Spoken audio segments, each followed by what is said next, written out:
Donc parallèlement, en fait, à toutes ces difficultés ou en tout cas ces profils et ces candidats qui changent de posture, qui changent d'attitude, qui ont des aspirations peut-être un peu différentes, évidemment, bah, vous, dans votre quotidien, vous cherchez à répondre à la pénurie de compétences et attirer les talents au sein de votre organisation. Pourquoi? Bah, pour faire en sorte que vous gagniez, en tout cas vous réussissiez finalement, dans, l'atteinte de vos objectifs, dans la mise en place de vos projets, que vous assuriez la continuité de développement et de la performance et puis, l'objectif, parfois, c'est évidemment d'être aussi plus serein accessoirement dans les recrutements à venir pour pouvoir pérenniser la démarche.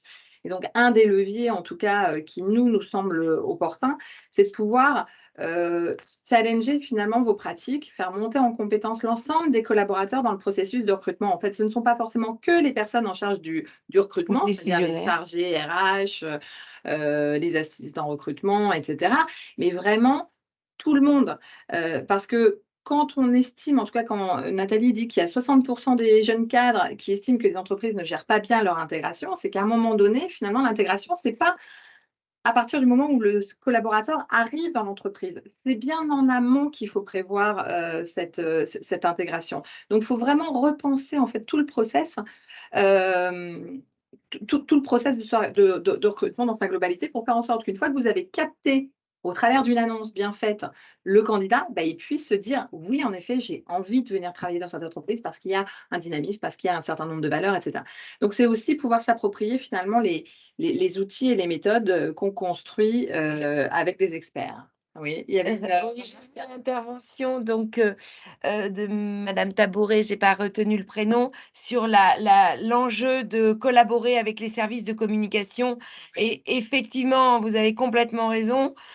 Aujourd'hui, le recrutement, c'est presque, on y reviendra dessus, mais un acte de «séduction» entre guillemets et communiquer, sur ce qu'on est, sur ce que l'entreprise est, c'est extrêmement, extrêmement important. Mais bien communiquer parce qu'il faut rester authentique pour recroiser, avec les attentes des candidats. Je vous l'ai dit, hein, tout à l'heure, beaucoup de candidats sont déçus entre ce qu'on a voulu leur proposer et ce qu'ils ont découvert dans l'entreprise. Alors attention que la marque employeur ne soit pas non plus qu'une vitrine. Il faut vraiment que derrière, il y ait et parfois il vaut mieux mettre, moins d'apparence, je dirais, mais qu'elle soit authentique. Au moins, le candidat choisira en connaissance de cause et vous ne prendrez pas le risque qu'il tourne les talons, dans les 3 premiers mois. et c'est très juste, voilà, il y avait un message qui était de dire: «Oui, c'est important de valoriser l'expérience collaborateur». Complètement. Exactement. Et ça, Mmh. très souvent, en fait, c'est pas fait. La dernière fois, on intervenait ensemble chez un client et ce qu'il proposait, enfin, on les a invités, en fait, à se dire: «Mais justement, et si vous vous appuyiez sur, votre service de communication, pour faire des témoignages?» Voilà, de personnes qui viennent d'intégrer votre structure. Qu'est-ce qui a marché? Comment a été mis en place, par exemple, le tutorat, le mentorat? Enfin, voilà, pour inciter aussi les autres à communiquer sur le dire: «Ah oui, tiens, dès qu'on est rentré dans cette structure, on a été pris en charge, on a été cocooné». Voilà, ça c'est un point, important. Donc travailler évidemment votre visibilité, votre attractivité, votre transparence, l'authenticité, tu en as parlé, tout à l'heure, Nathalie. Travailler votre créativité, voilà, ça ce sont plein de leviers et donc en fait, plus vous allez travailler en étroite collaboration avec l'ensemble des services de votre entreprise, de votre structure, bah, plus finalement, il va y avoir un lien et on va se sentir bien et donc une fois qu'on se sent bien, on a envie de rester, on n'a pas forcément envie d'aller voir ailleurs. Ma chère Nathalie, si on rentrait plus particulièrement dans le détail des 5 conseils qu'on avait envie de donner ce matin? Absolument. Alors évidemment, le sujet est vaste, hein. On peut parler aussi de définition du besoin parce que c'est la base, et aujourd'hui, on ne peut plus faire un copier-coller des fiches de poste ou des annonces, précédentes. Il faut vraiment, challenger toutes les pratiques. On dit toujours que, heu si on continue, les mêmes actions produisent toujours les mêmes effets. Donc, si on ne modifie pas sa façon d'aborder les choses, eh bien, il y a peu de chances de faire, de voir évoluer en tout cas, et d'améliorer, et d'attirer les talents. Alors, Une question, par exemple, dans les 5 questions que nous pouvons 5 conseils que l'on peut aborder. Est-ce que, dans les entreprises que vous êtes, vous avez une cartographie des besoins définis et actualisée? Question. Attends vos retours. Oui, non? Oui, Emeline, Bravo! super. Alors peut-être Emeline, en quoi, enfin, qu'est-ce que ça vous permet finalement cette cartographie? Comment vous la pilotez? Comment vous la drivez? Oui, avec un calendrier des Calendrier des besoins. besoins. OK, super. Donc là, il y a une anticipation. Merci Yann. Hésitez pas pour expliquer un peu, Oui. je m'adresse à Emeline, à Yann, enfin à ceux qui interviennent là dans la conversation. N'hésitez pas à allumer votre micro pour faire Mmh, partager votre expérience pour le coup, ce sera plus facile que par écrit. complètement. Je suis d'accord. C'était long à écrire. Bonjour. Bonjour Emeline. Donc, nous, dans notre entreprise, en fait, on est une entreprise qui est majeure dans le secteur automobile et donc du coup, on met en place, toutes les semaines des CODIR, qui unit beaucoup de besoins de l'entreprise, y compris, la phase des recrutements. Donc on a, vraiment, un point global chaque semaine des besoins exacts de l'entreprise, ce qui me permet moi, en amont déjà, de savoir, les besoins exacts. Sachant que j'ai plusieurs postes, y compris des commerciaux, savoir si, les budgets attribués aux commerciaux, notamment, pour tout ce qui est flotte de véhicules et cetera, si c'est en corrélation, si je dois aller moins vite dans mes recrutements, si je dois aller plus vite dans mes recrutements. Voilà. Super. OK, très bien. Super, merci Emeline. Merci Emeline. Effectivement, Bon, c'est important. et à titre personnel, c'est, à peu près la même chose. Enfin, moi, c'est pas toutes les semaines, c'est à peu près une fois par mois où je fais un bilan avec toutes nos équipes, afin de savoir où est-ce qu'on en est et bien évidemment, ça lié au budget, et à la réalisation de celui-ci, je peux savoir exactement où si je dois accélérer ou freiner les recrutements et c'est en ça qu'on a des calendriers, un calendrier de besoins qui va me dire, ce poste-là, peut-être septembre. Ça me OK. permet aussi d'être en avance sur les recherches parce que comme vous l'avez soulevé tout à l'heure, la recherche est un point important et on peut pas être en dernière minute parce qu'il y a aucune réactivité du marché, hein. Je peux envoyer le job du siècle, je vais avoir, 3 réponses et il y en aura pas une seule de qualifiée donc On est tout à fait d'accord. le calendrier est très, très important sur cette action-là. Extrêmement et vous avez complètement raison parce qu'aujourd'hui, j'en témoigne au quotidien, là où des recrutements pouvaient prendre, 3 mois, ce qui était un temps raisonnable pour, certains profils cadres. Je pense notamment effectivement, hein, à l'automobile ou à l'aéro ou à des profils très industrie, très techno. Aujourd'hui, on peut arriver jusqu'à des 6 mois et plus selon la spécificité. Et pourtant en étant actif sur les recherches. Donc plus l'anticipation est forte, plus ça permettra à vos forces vives ou à vos partenaires d'être, efficients en fait. Mmh. Merci Yann.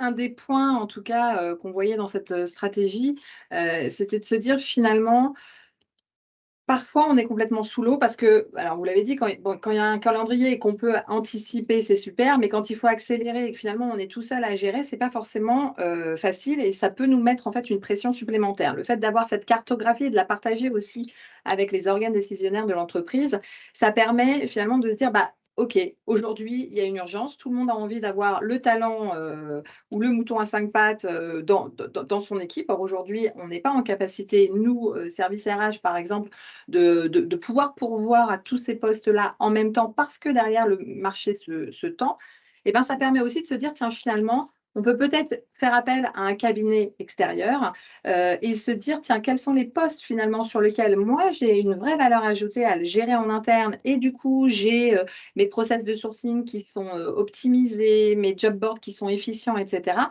et finalement, il y a un certain nombre de postes sur lesquels aujourd'hui c'est tellement difficile, qu'il faut peut-être aller chercher en fait des personnes qui sont, externes, mais qui vont être en capacité, à pouvoir répondre. Donc ça, c'est aussi un moyen finalement de, hem, de se dire demain, recruter, c'est pas forcément que mission impossible, mais en allant chercher finalement des bons partenaires, des bons prestataires, c'est important. Pour autant, ça veut dire qu'il faut savoir faire confiance à ce prestataire. Il faut savoir mettre un cadre et que ce cadre soit écologique pour les deux parties, à la fois le service RH ou la DG qui décide de faire appel à un cabinet extérieur et également le cabinet extérieur. Je ne sais pas si tu veux en...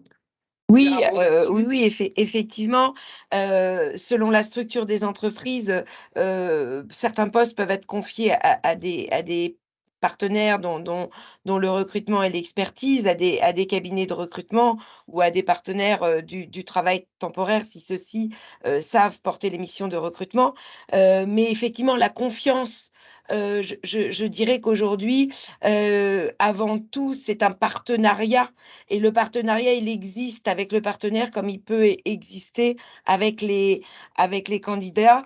Je pense que, il faut choisir des cabinets ou des partenaires qui ont la même éthique que l'entreprise et qui porteront les mêmes valeurs que vous avez envie de transmettre à vos futurs talents. Donc, vous l'aurez compris, notre première stratégie, c'est de dire, tiens, je fais en fait une cartographie des besoins définis et je construis autour de cette cartographie mon équipe de réussite, qu'elle soit interne, qu'elle soit externe, qu'elle soit mixte, voilà, pour me permettre finalement d'être plus serein. Pensez qu'en effet, quand vous avez la tête dans le guidon, quand vous êtes tendu parce que vous n'arrivez pas à trouver le bon talent, forcément, ça va jouer aussi sur votre posture et sur votre relation en fait avec le candidat. Et ça peut aussi fausser et brouiller un peu les pistes. Donc, de travailler aussi sur votre bien-être, ça peut être un vrai levier.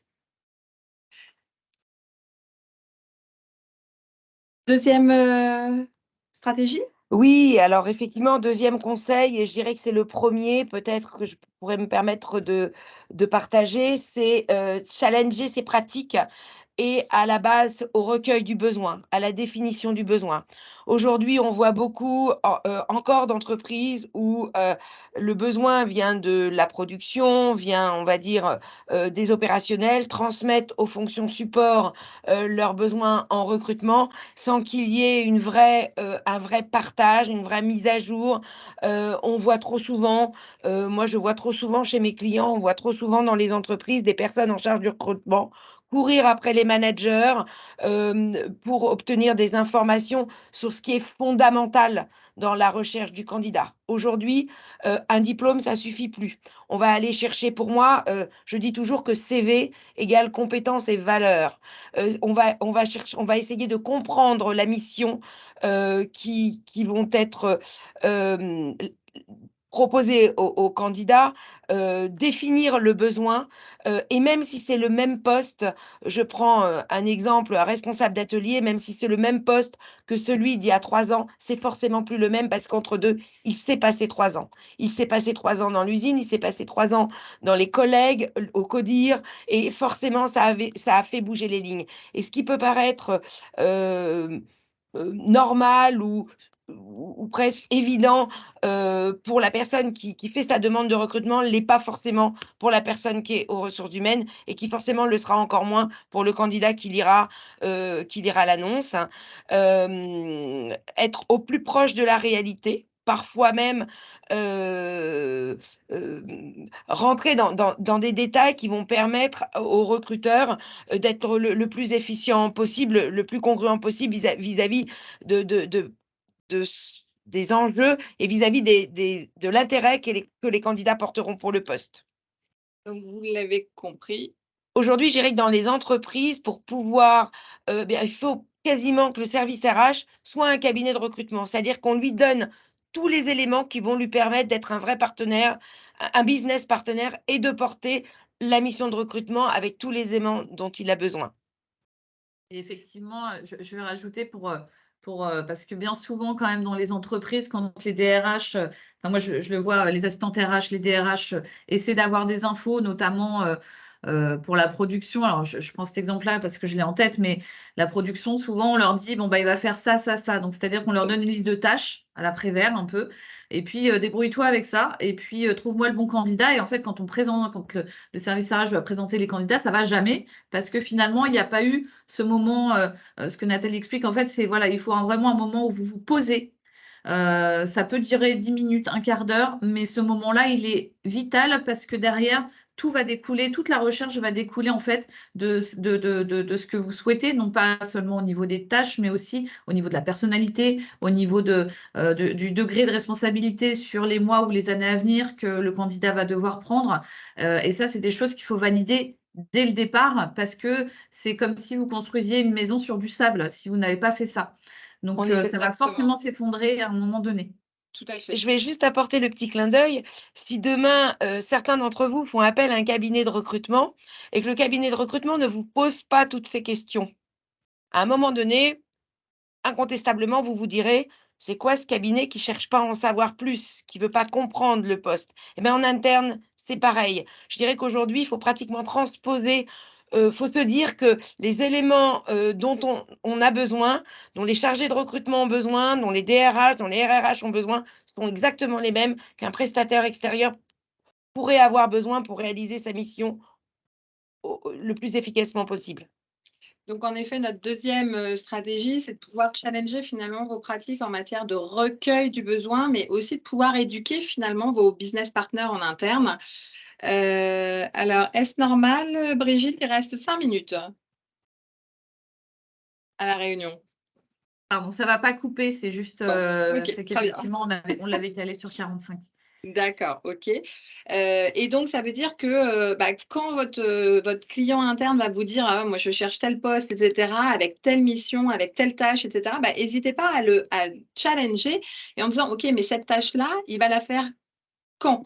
Combien de fois? Est-ce que c'est de manière occasionnelle? Est-ce que c'est de manière régulière? Est-ce que c'est indispensable? Est-ce que c'est quotidien, etc. Parce que sinon, on va vous demander de rechercher le mouton à 5 pattes, mais le mouton à 5 pattes, de toute façon, il n'existe pas. Donc, il va bien falloir que vous priorisez les choix et que vous aidiez finalement votre client interne à se dire, bah, OK, là, je peux faire l'impasse parce que du coup, ça me laissera peut-être 6 mois pour le faire monter en compétences. OK.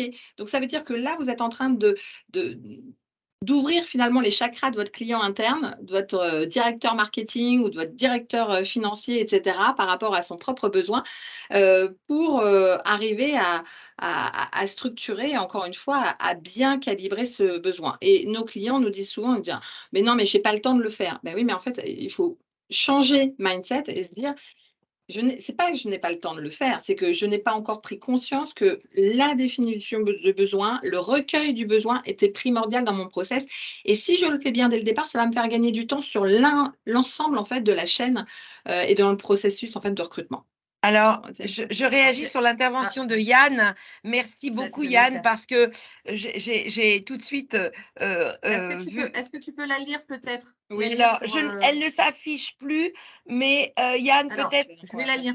Je vais la lire. Donc, chez IMV, nous avons mis en place une session de kick-off qui est le départ officiel du recrutement avec une réunion entre moi et les managers afin de pouvoir être clair sur les besoins, les délais, le salaire, les détails du poste, etc.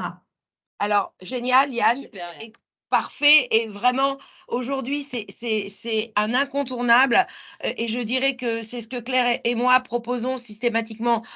Bon, nous réalisons cette formation en partenariat avec la CCI et nous sommes sollicités parfois pour faire cette formation en intra pour créer de la cohésion entre les chargés de recrutement, l'équipe décisionnaire de recrutement, voire même les managers.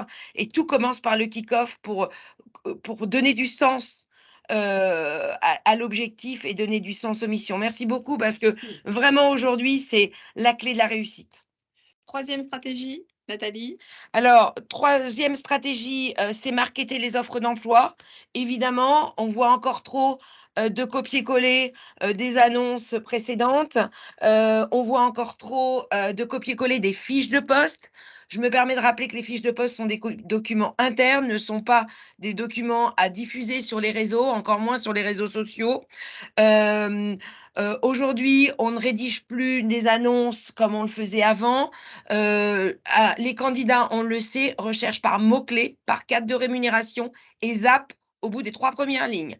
Donc il faut que l'annonce soit accrocheuse, il faut que, à partir du moment où il a lu les 3 premières lignes, on les rende plus, je dirais entre guillemets, plus «sexy», même si c'est pas forcément le terme approprié, mais il faut vraiment, et ce qu'il faut surtout, c'est donner du sens, expliquer le projet, les missions bien sûr, les diplômes bien sûr, mais pas que, pour pouvoir, c'est valoriser l'entreprise, jouer la transparence, et je dirais donner du sens, donner du sens et donner du sens, parce qu'aujourd'hui, c'est ce que recherchent les candidats. Les postes, j'allais dire, familièrement, aujourd'hui, ils s'en fichent, il y en a plein le marché. En fait, pour vous faire le parallèle, c'est comme si vous preniez une fiche technique d'un produit, voilà, qui donne pas du tout envie, et que vous faisiez le copier-coller quand vous faites un copier-coller de la fiche de poste. Donc, évidemment, ça vous paraîtrait aberrant de vendre vos produits en envoyant au client votre fiche technique du produit.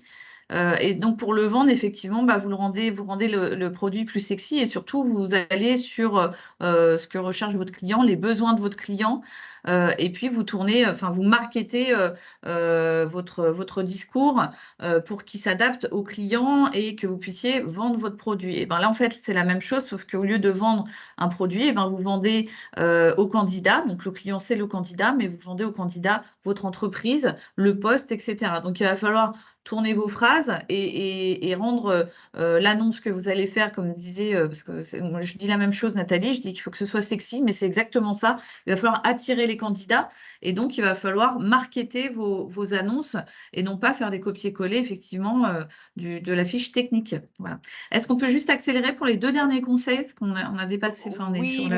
merci Yes. Brigitte. Alors, S'il vous plaît. l'objectif, c'est de pouvoir gagner du temps dans le process, parce que qui dit gagner du temps, c'est gagner de l'argent. Donc, un des conseils, et on se rend compte, en fait, la plupart du temps, les gens nous disent non, mais moi, en fait, voilà, je fais mon tri de CV. Après, bon, j'appelle la personne pour le convier, mais en fait, il n'y a pas de vrai entretien de préqualification. Donc, je ne sais pas si les uns et les autres vous faites cet entretien. C'est un entretien qui dure très peu de temps, mais on se rend compte qu'en fait, c'est un gain de temps pour la suite. Donc, c'est comment est-ce que vous le faites, combien de temps ça vous prend, et en quoi ça vous sert en fait de faire cet entretien de préqualification. En fait, voilà, on a formé une trentaine de chargés de recrutement sur une grosse collectivité dans un autre département et dans une autre région, dernièrement avec Nathalie. On s'est rendu compte que dès le départ, en fait, on avait une levée de bouclier en disant mais vous vous rendez pas compte, mais nous, on n'a pas le temps d'appeler les candidats et en fait, on les convie en fait à un jury, etc. Sauf qu'en fait, ils se rendent compte qu'ils convient des personnes qui sont complètement à côté de la plaque, et donc finalement, ça fait perdre du temps, et ça fait perdre aussi le regard et la confiance que peut avoir les opérationnels, les candidats, dans cette manière de gérer. Donc ça, forcément, ça crée aussi l'envie de ne pas poursuivre, voire des abandons, etc. Donc ça, c'est la 4e stratégie, et la 5e. Alors, On va la aller vite, hein. 5e, je dirais, c'est l'identité qu'on veut bien donner au CV, hein, puisqu'aujourd'hui on soit des CV, soit dit en passant, petit conseil, méfiez-vous des faux CV. Ils pullulent actuellement, et il y a même des prestataires qui en sont à l'origine. Il y a des gens qui se mettent sur le marché pour créer des faux CV. Donc, c'est petite vigilance sur le sujet. Pour moi, CV, c'est compétences et valeurs. Aujourd'hui, on l'a dit, le marché est tendu, les moutons à 5 pattes se font de plus en plus rares. Donc derrière un CV, ce qu'il faut aller chercher, c'est voilà, de recueillir l'essentiel, qui est en corrélation justement avec les besoins essentiels que l'on aura pu identifier sur le poste, et non pas chercher quelqu'un qui coche, je dirais, toutes les cases. Bien comprendre la transférabilité des compétences, hein. Aujourd'hui, on le voit, moi je travaille beaucoup avec la Fédération du bâtiment. Pour recruter dans le bâtiment, on va chercher parfois des gens qui ont travaillé dans la restauration, qui ont travaillé dans le médical, qui ont travaillé, ça peut paraître parfois très curieux, mais en fait, c'est des questions de transférabilité de compétences ou d'agilité ou d'adaptation. Ne pas se dire ou éliminer les CV systématiquement parce que le diplôme requis n'est pas tout à fait coché, ou parce que il y a une expérience qui manque, bien évidemment, mais aller chercher les compétences, et peut-être au-delà des compétences, les valeurs des personnes, parce que derrière une personne, il y a des valeurs, il y a des potentiels d'évolution et ça s'acquiert toujours. Et je pense qu'aujourd'hui, alors on revient, hein, on revient à ce qu'on a vécu, voilà, peut-être revaloriser le service formation, voir comment on peut accompagner de manière individuelle ou collective les candidats qui intègrent de façon à pouvoir les faire monter en compétences et jouer sur leur adaptabilité, leur agilité, plus que par leurs acquis. Pour pouvoir, voilà. Alors, pour ça, aujourd'hui, il y a des choses qui font aussi gagner du temps et de l'argent. C'est un conseil, ce sont des outils d'évaluation de compétences, alors que j'utilise également dans mon cabinet et que j'intègre systématiquement dans mon process de recrutement, moi en tant que professionnel du recrutement, mais que vous pouvez aussi soit solliciter en interne, soit solliciter en prestation externe pour évaluer justement les tests de personnalité, les tests psychométriques. C'est des tests qui permettent de voir le candidat sous un nouvel angle ou en tout cas de déceler des potentiels que l'on n'aurait peut-être pas pu déceler uniquement lors d'un entretien. Et puis de pouvoir aussi initier des échanges différents avec les candidats et pouvoir se projeter autrement. Ça crée aussi déjà une certaine forme d'intégration. Quand on peut se présenter comme ça à un candidat, ça montre que l'entreprise a une ouverture d'esprit. Je dirais pour conclure, en tout cas, c'est important aussi que vous fassiez confiance, que vous fassiez confiance aussi à votre intuition et que parfois, en effet, pour aller dans le sens de Nathalie sur le côté, OK, il y a des compétences, il y a des valeurs et comment est-ce qu'on peut transférer et transposer finalement son vécu à notre entreprise, c'est vous qui allez détecter ça lors de l'entretien et qui devez en fait convaincre en interne vos partenaires, vos business partners pour dire non mais vraiment, je pense que c'est la personne. Certes, il n'a pas le diplôme, certes, il n'a pas le parcours en fait classique, mais aujourd'hui, ça ne se trouve plus. Donc, si vous êtes fort, si vous êtes aligné, si vous êtes congruent, si vous êtes cohérent entre ce que vous pensez, ce que vous dites, ce que vous faites et que vous faites vraiment confiance à cette intuition, il n'y a pas de raison qu'en effet, vous n'arriviez pas, un, à capter évidemment le regard du candidat pour l'inviter à venir vous rejoindre et deux, que vous n'arriviez pas à motiver en fait vos partenaires en interne pour dire mais oui, ok, allez, on te fait confiance. Voilà. Brigitte, nous avons terminé nos 5 Avez-vous des questions ou stratégies des remarques? au pas de course. Alors, pourquoi est-ce qu'on a fait intervenir Nathalie et Claire aujourd'hui? Parce qu'en fait, on travaille en étroite collaboration avec elles deux sur plusieurs projets et notamment un projet qui s'appelle Impulse Recrutement. Et c'est une formation. Vous voulez en dire un petit peu quelques mots, pas Nathalie et Claire, peut-être? Alors, oui. Oui, Alors, c'est une formation effectivement qui se réalise sur 4 jours, 1 jour par mois avec, quelques travaux à intercession. L'objectif, étant d'être très opérationnel, de pouvoir, transmettre, partager, et challenger les pratiques des personnes en charge des recrutements dans les entreprises, hein, voire parfois même, apporter une formation aux managers pour leur, voilà, les impliquer dans le process de recrutement. et leur montrer qu'il faut changer leur pratique. Exactement, et que, sans eux, j'allais dire, rien ne se fait, mais presque. Nous allons, sur cette formation donc, vraiment, balayer toutes les étapes du recrutement, partager tous les outils co-construits, parce qu'aujourd'hui, on l'a dit, une annonce ne suffit plus, donc il faut aller chasser, il faut sourcer, il faut approcher les candidats, mais tout ça requiert une technique particulière, des outils particuliers. Pourquoi un job board? Pourquoi pas un autre? Comment rédiger une annonce? Comment mener un entretien de préqualification? Comment concrètement mener un entretien de recrutement aujourd'hui pour qu'il se veuille efficace et convaincant? Jusqu'au onboarding, jusqu'à l'intégration des collaborateurs, à leur fidélisation et à leur évaluation.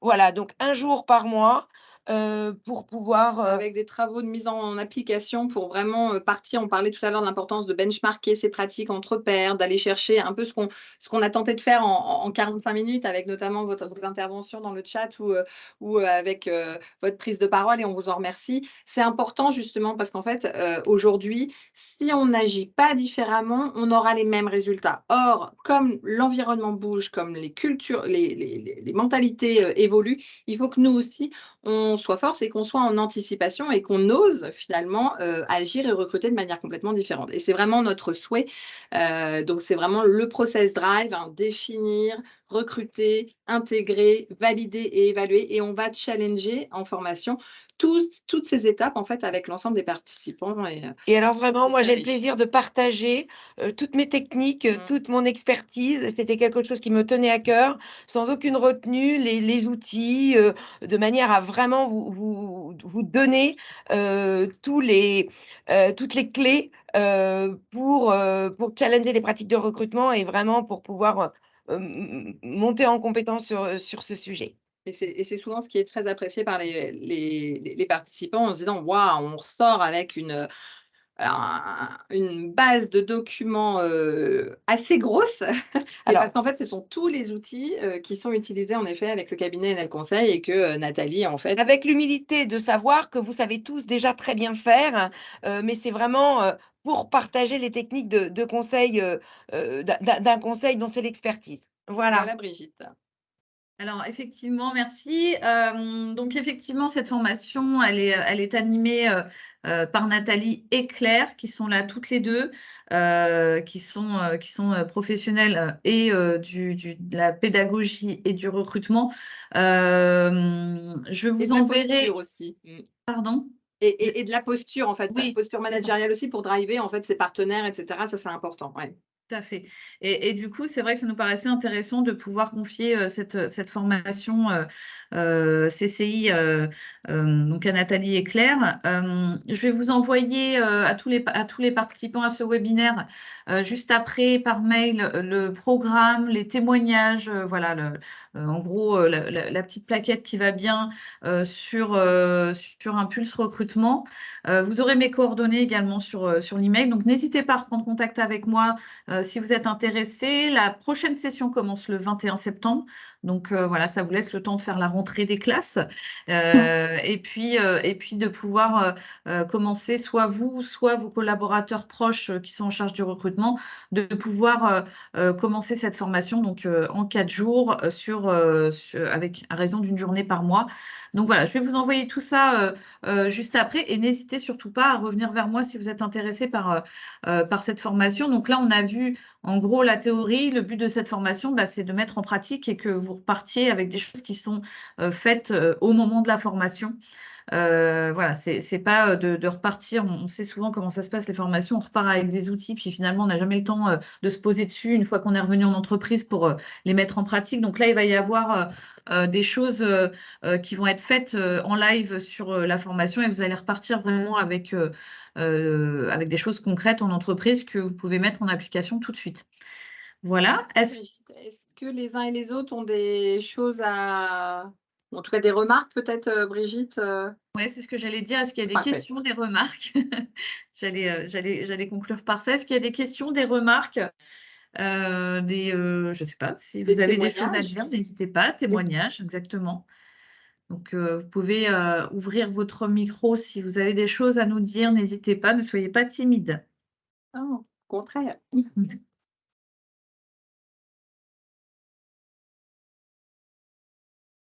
Personne? C'est que ça a dû être Alors complet. là, on s'inquiète, Ah, soit on les si, a je vois Yann, remis. je vois Yann qui a Claire Nathalie, bon, je vous remercie pour cette belle session, c'était important. Alors, pour le coup, je pense que nous sommes chez IMV dans la bonne trajectoire, parce qu'il y a beaucoup d'éléments que vous avez cités qui rappellent précisément nos actions.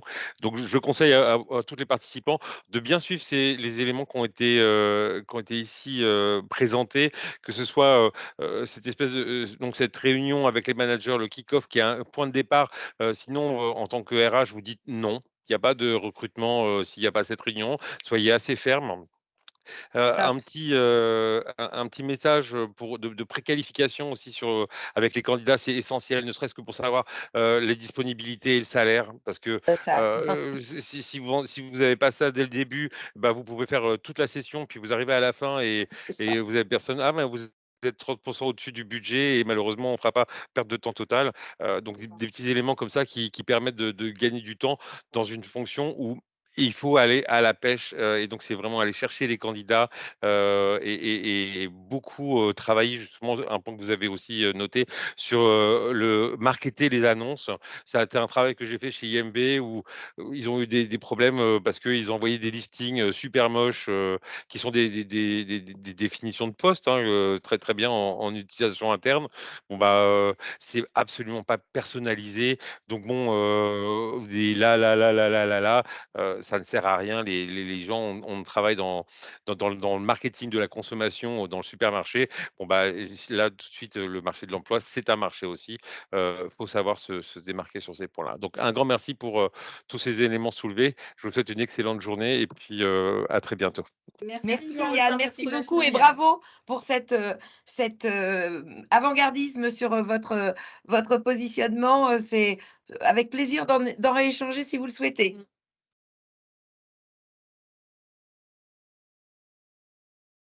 D'autres retours ou d'autres questions peut-être? Merci N'hésitez pas Mathilde. n'hésitez pas si vous avez des questions après coup qui vous viennent. Comme je vous dis, je vous envoie un mail, vous aurez toutes nos coordonnées. N'hésitez pas à revenir vers nous. Voilà, s'il y a des petites choses que vous voulez des précisions, etc. Vous aurez mes coordonnées. N'hésitez surtout pas à revenir vers nous suite à ça. Merci en tout cas Merci, Brigitte pour ce Brigitte. partenariat. Merci beaucoup à vous deux. Merci Géraldine, qui est Merci toujours en à ligne. vous Merci trois. Christine également. Merci Christine. Et Merci Marie, je crois, de l'Orne. Qu'on n'oublie pas l'Orne, hein, s'il vous Voilà. plaît. Bien sûr que non. Oui, oui, je suis là, merci. Belle fin de journée à tous et à toutes en tout À cas. vous aussi.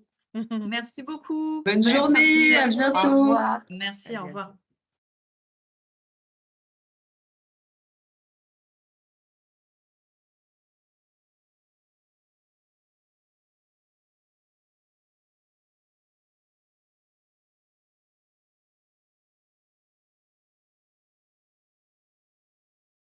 Bon, bah, je coupe, Claire. Je pense qu'on n'est plus que toutes les deux. On s'appelle. À tout de suite.